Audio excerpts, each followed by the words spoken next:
de l'association Culture et Progrès, qui est donc une association que j'ai créée avec Ali de Bercalet il y a maintenant 4 ou 5 ans.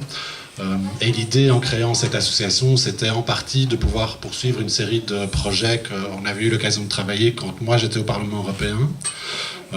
Et puis c'est aussi travailler sur d'autres dossiers qui n'ont absolument rien à voir avec Djibouti.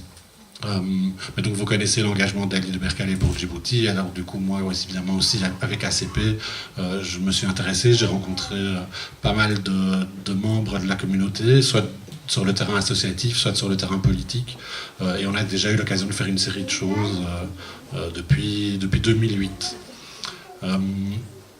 Moi, je me réjouis évidemment de la façon dont les choses se sont passées, c'est-à-dire de la participation de l'opposition aux dernières élections, parce que je trouve que c'est un changement évidemment tout à fait fondamental. Il y a encore des gens qui considèrent que c'était peut-être une erreur. Je considère que ça n'était pas du tout une erreur et que c'est un passage obligé. Et ce qui se passe à Djibouti aujourd'hui est quand même tout à fait inédit, et aussi en termes de mobilisation. C'était quand même ça aussi le grand défi de ces élections-là. On se doutait bien que ça n'allait pas donner lieu à une alternative démocratique, ça c'était clair.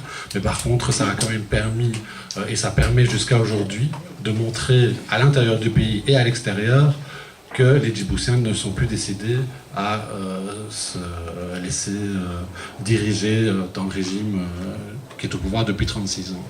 Et ça, c'est un changement que les Djiboutiens attendaient, mais que la communauté internationale attendait aussi.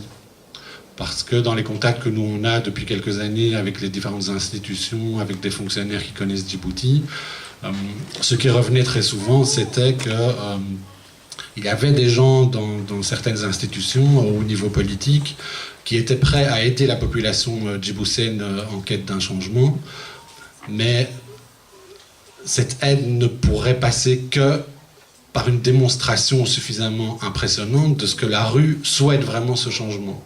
Et je trouve que depuis les élections de février, la preuve est faite.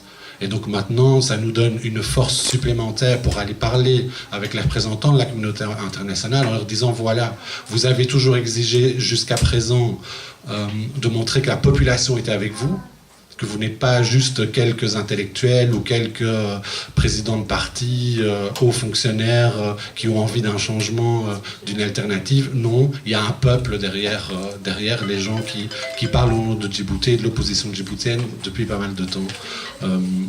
Je voulais quand même souligner ça parce que je pense que ça change tout. Tout ce qui a pu être fait de ces dernières années en termes de lobbying, en termes d'action politique, etc., est complètement maintenant bouleversé et renforcé par cette situation qui est la réalité maintenant à Djibouti. Avant de vous expliquer un petit peu ce qu'on peut faire au niveau européen, je voudrais aussi vous expliquer comment moi je vois l'USN. Je vous dis, j'ai fréquenté beaucoup de politiques, beaucoup aussi de personnes de la société